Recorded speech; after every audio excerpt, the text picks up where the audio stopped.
Welcome back to the Sportsline. Right now, we're going to head out and hook up with one of the great baseball players of all time, two-time MVP, Hall of Famer, and a guy who redefined the position of catcher in Major League Baseball. Johnny Bench, kind enough to join us here on the Sportsline. Hey, Johnny, how are you?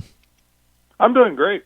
Well, I mean, like everybody else, but I really feel good. I'm, living my life, and down in Florida, we're a little bit more open than some of the other states, but the boys are going to school. They're in school, actually physically in school, and I think they've had one episode, but not enough to shut the school. So they're doing fine. Everybody's a little bit more relaxed with what they're doing, and the public schools, I think, are going to be starting soon. So, but for me, I keep active. I got plenty of laundry to do and grocery shopping, doing the things the father should do. There you go.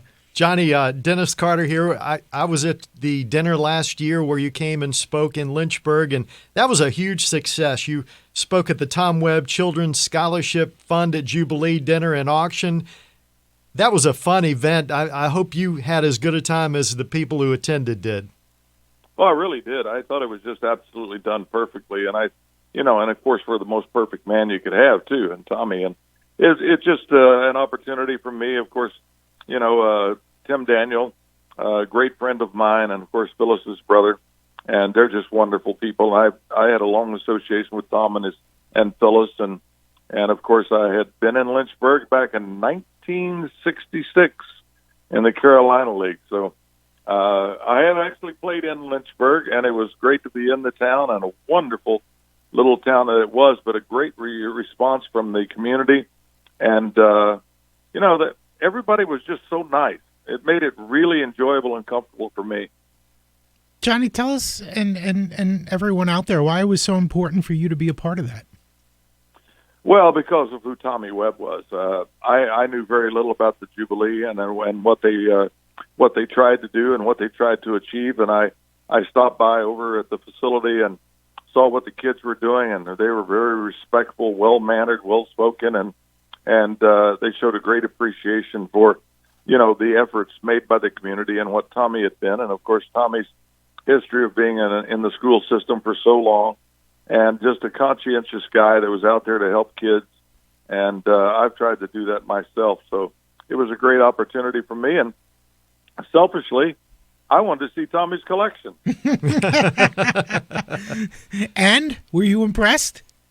I'm impressed. In fact, I'm a proud owner of several of his pieces, and I got him in touch with some people that are helping them along with that, and just an amazing man. If Tommy was a guy I met at the memorabilia shows. He'd be in the back, all quiet, soft-spoken, and just the nicest guy. And it was easy for him to become a friend, and he was quite the collector, needless to say, and I don't think anybody could have enjoyed it more. He was wonderful. But Tommy would actually drive out to Wichita, Kansas, where we had the Johnny Bench Award at one time, the College Catcher of the Year. And Tommy would bring stuff out to donate to us to raise money that helped the Wichita Sports Commission. And he was, I think he loved being around athletes. He loved being around kids. For these young kids that are coming out of college to be nominated and then be a winner for the Johnny Bench Award, I think he was proud of that. And he was, it's a long way from Lynchburg to Wichita, but he made the drive and was such a contributor to that. And I just loved, he had just a little smile about him. I'd love to make him laugh, and he was a special man, and he's done special things. Of course, Tom Webb, a longtime educator and school board member in the area who we lost a few years ago, and you can still donate to the Tom Webb Scholarship Fund in care of the Jubilee Center in Lynchburg. That address is 1512 Florida Avenue, Lynchburg, Virginia, 24501. And in the memo section of your check, just put Tom Webb Scholarship, and that money that was raised last year from the dinner goes to that scholarship fund. And speaking for Lynchburg, Johnny, we would love to have you back. I don't know if I know you have a busy schedule, but everyone I've talked to from that night enjoyed it so much. Wow. I've never been asked back too many times, so that's quite an honor. And everything else. Well, I thought you did just a wonderful job as master of ceremonies, and the people were doing. And I was telling Tim, I said, I don't know if I got any more stories. He said, believe me, I've heard you for the last 15, 18 years, and I know you got plenty more stories. So we'll make up some stuff, but I hope they recorded it so I don't go back over the same material. Hall of Fame catcher Johnny Bench joining us here on the Sportsline, and talking about his last trip to Lynchburg, and the stories that you've got, and we heard some good ones, and obviously you've got many more, and unfortunately the baseball community lost a couple of great players this week, and Dennis alluded to it earlier before we jumped on the air, but Lou Brock and Tom Seaver, and both guys who I know you played with, and and against, and just two guys who were so impactful to so many people, growing up in New York. Tom Seaver and what he meant to the team that I grew up pulling for, the Mets. Just two huge losses to the not only the sports world and baseball, but just the world in general. Yeah, I think you've said it properly. I think these guys were, great examples for all of us. To think about Tom Seaver and what a friend he became and what a challenge it was. It was the most honest at bat that I think you could have. And I thought about this back in '68 when I first faced him. It was like, here it is, hit it. And it was just the kind of guy, and then he became such a good friend. Of course, he became a teammate in Cincinnati, and we played bridge together. We did the New York Times Sunday crossword together. We laughed together. We played golf together, and he was just such an easygoing, wonderful man. He was, and people always say that because I got so many responses and texts after his passing, and about we knew you were good friends because you always called him a man's man, well educated. He had been in the Marines. He was Mr. Met, the franchise. He was all of those things, and he was first of all just an unbelievable competitor, and he was blessed with so much talent that gave him 2 or 3 Cy Youngs, I believe. It whatever it wasn't enough because he was amazing in the way he prepared for the game, his knowledge of the hitters, his ability to locate and to throw pitches that he needed to in certain situations, and he was a real challenging at bat, but he was more than anything. I like to say, for those that knew him, no words are necessary. For those that didn't, no words are adequate. So he was the kind of guy that you would want to know, and you'd want to eat with, and you'd want to be a part of every day. And I was fortunate enough to play with him in Cincinnati and be a part of his life and career. Johnny, let me ask you about Lou Brock, who we lost Sunday, just a few days ago. Of course, you're considered by most as baseball's greatest catcher. Lou Brock, he was a tough guy to throw out, wasn't he? I guess he was baseball's best base stealer back in the day. Well, a quick story. I was a cocky little kid, cocky catcher. I'm thinking about, Lou, the Cardinals are coming to town. Lou Brock, I can't wait. And so he comes up the first at bat, and I'm thinking, I wonder if he's heard of me. And so he said, how you doing, kid? And I said, well, maybe he has heard of me. I said, I can't wait. But he hit a double. And I said, oh, man, wait a minute. He hit the big lead off of second base. Maybe he hasn't heard about me.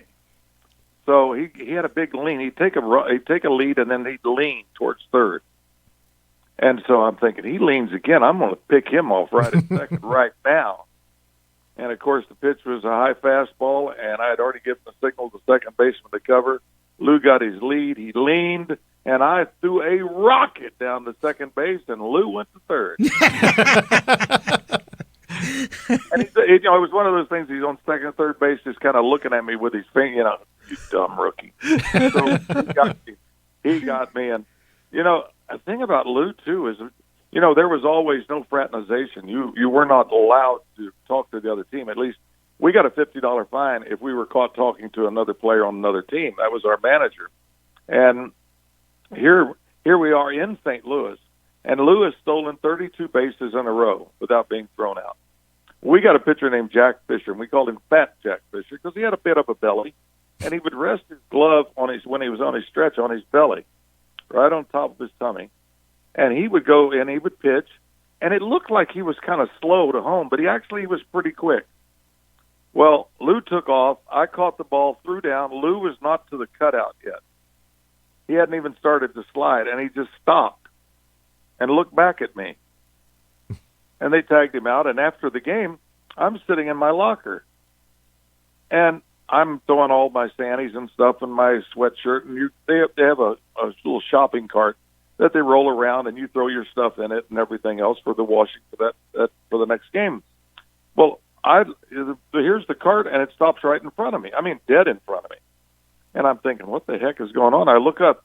It's Lou. He is in his uniform in our locker room with the shopping cart. And he looked at me and he said, "Next time, kid, make it look close." So it was always the challenge. And he knew he took when we were at the Hall of Fame. He would come up with stuff. He said, he knew exactly how many stolen bases he had against me, how many times I threw him out. And he said, "You threw me out 3 times in one game." And you know what I said when I came up the 4th time? And I said, "Knowing you, Lou, you said if I get on, I'm going again." We're talking with Hall of Fame catcher Johnny Bench, who played his entire career with the Cincinnati Reds, 1967 through 1983, first ballot inductee into the Hall of Fame in 1989, and won 10 straight Gold Gloves, back-to-back World Series in 75 and 76. When you look back on your career, Johnny, what are you most proud of? I guess, the World Series. I mean, that was the thing that was. And speaking of World Series, Luther stole 7 bases twice in 2 different World Series. He stole 7 bases in 2 different World Series. Wow. Hit 400 plus and didn't win the MVP. Since we're talking about World Series, I have to mention Lou and his success in where he was. But, you win the individual honors. But when we won the World Series in 75, and I walked in that locker room, and there were 25 players that were world champions. There were coaches, there were trainers, equipment men, manager, sponsors, owners. Everybody was a world champion, and all those fans that were world champions.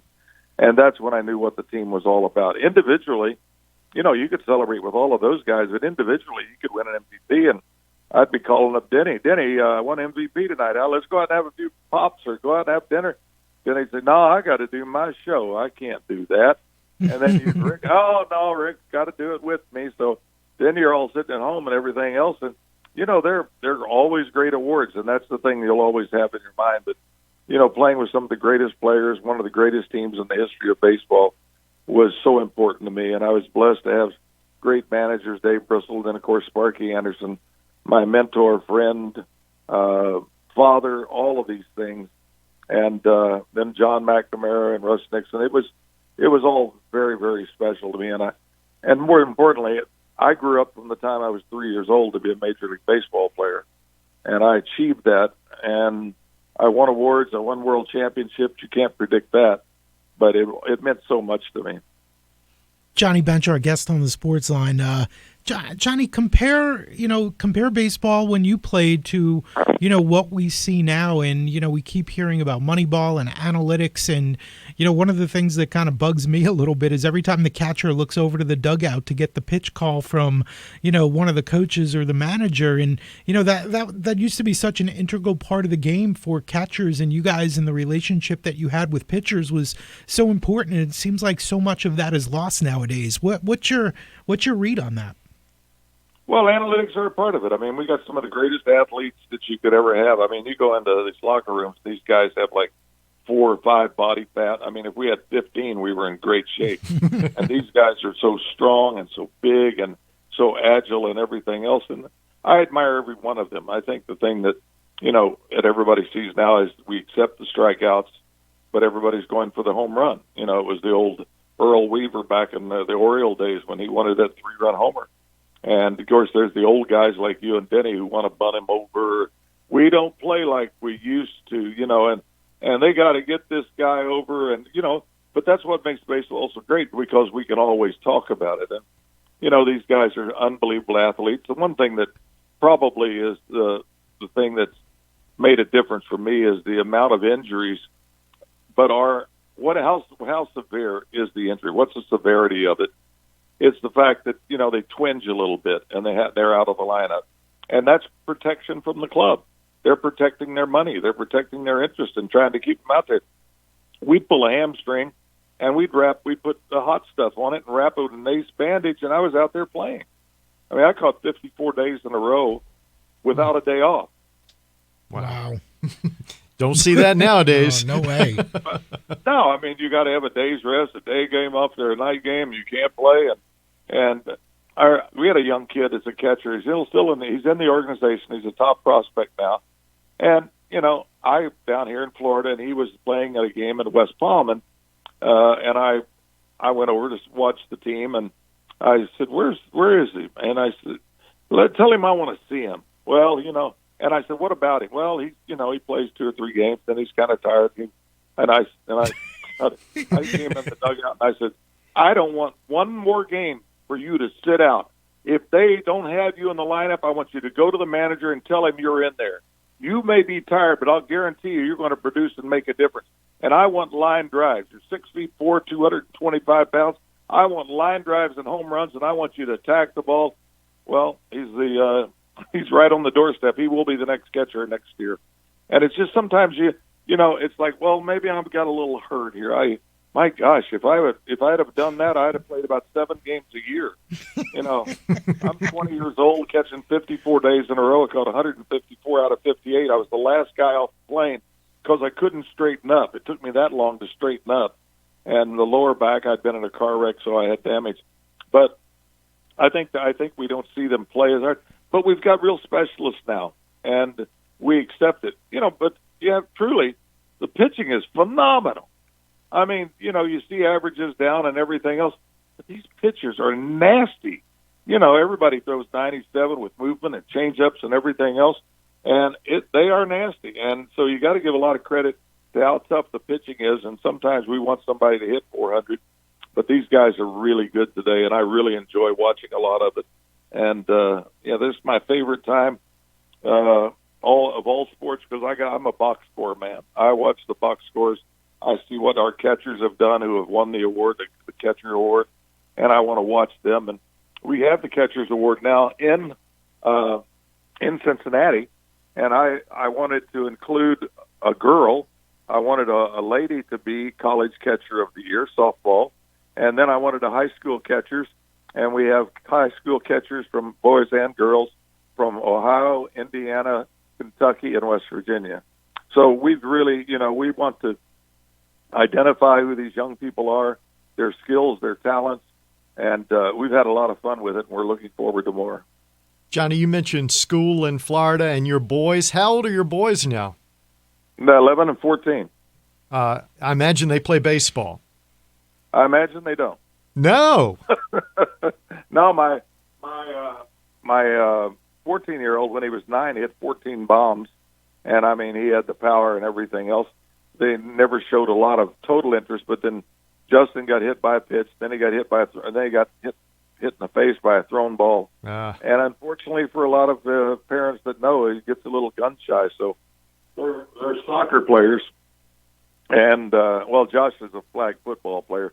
See, Josh is the kind of kid that wants to be player owner. I think that's what his mom. It's funny, we have these dreams for our kids, right, that they're going to follow in our footsteps, and they have to find their own way, and it's really fun and exciting when they do find something that's important to them, even though it may not be what we had originally wanted for them. It's truly a unique situation. Well, I want my kids to develop a microchip and be player owner. I'm just going to tell you right now. I want the best schooling and they think they can get. I want them to find their niche in life. And I want them, and thank goodness, man, they've kept me young. It's a joy every day that I have them a week on, week off now, but it is a joy every time that we are together. And we have some serious ping pong matches because that's the main focus of our living room. And I could handle Justin for a while, but he's got too much going. He looks a little bit like Forrest Gump on some of those things. And you start to swing. It looked like Seaver's fastball. You start to swing, and it's already by you. And it was like, it sounded like a strike, was it? Yeah. And the laughing and the fun we have, and I'm really blessed. And kids are important, and that's what Jubilee was to Lynchburg and to Tommy Webb. And Denny, have you got that address again? And is there a website that they can contact? I'm sure they can go to the Jubilee Family Center website, and the address to donate, you can send it to Jubilee Center, care of the Tom Webb Scholarship Fund, 1512 Florida Avenue, Lynchburg 24501, and just put Tom Webb Scholarship on there, and that money will go to a great cause, the Tom Webb Scholarship Fund. Johnny, just a couple minutes left with you. I wanted to ask you if you have written any more books. I actually read your book, Catch Every Ball, which was a very good book. I didn't know if you were still in the book writing business. No, I haven't done anything else and everything else. And I've had From Behind the Plate and then How to Catch and Throw and Hit, and was another book we had out. But I've been approached to do a book, and we're contemplating that. It'll be more of a pictorial with the history of baseball and some of the stuff of mine in there. And we talk about scholarships. I do want to mention the fact that I didn't go to college. I came out of high school at 17. Played my first pro game when I was 17. I was in the major leagues when I was 19. And I thought, my plan was to go back to college in the off season. And we had instructional league and we had winter ball, and I never had the chance. So I started a scholarship fund, and I've got anywhere between 80 and 100 kids a year on scholarship from Cincinnati and from my hometown of Binger, Oklahoma. So a lot of kids are getting some good education, and I'm able to help with that. So what Tommy's dream was to have these scholarships work for them, and the Jubilee's doing just that. Tom, thank you for your time today. And again, that invitation to come back to Lynchburg is wide open there for you. We'd love to have you come back sometime soon. I appreciate you guys very much. Thanks, Danny. Thanks, Bruce. And we hope to see you down the road. Appreciate your time, Johnny. Thank you. You're very welcome. Thank you. Thanks. Johnny Bench, kind enough to take a couple minutes for us here on the Sportsline.